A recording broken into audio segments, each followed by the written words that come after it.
రామ మందిర నిర్మాణం, రామజన్మభూమి ఉద్యమం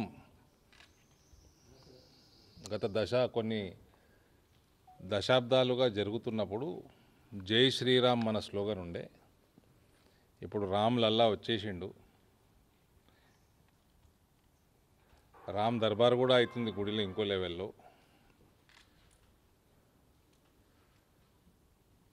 ఇప్పటి నుంచి మన స్లోగను జై సియారాం అని మాట్లాడడం జరిగింది. ఉద్యమం సమయంలో జై శ్రీరామ్ అన్నది స్లోగను, ఇప్పటి నుంచి జై సియారాం అని.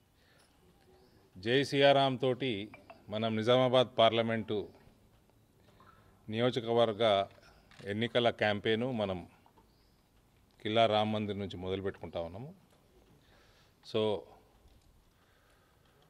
వివిధ కార్యక్రమాలు ఇవాళ నుంచి మొదలవుతాయి. భారతీయ జనతా పార్టీ ఇందూరు ప్రజల ఆశీర్వాదంతో ఇంతకుముందున్న మెజారిటీ కంటే పెద్ద మెజారిటీ తోటి ఈ పార్లమెంట్ నియోజకవర్గం గెలవబోతూ ఉన్నది. రాముడి ఆశీర్వాదంతో మెజారిటీ పెరుగుతుంది.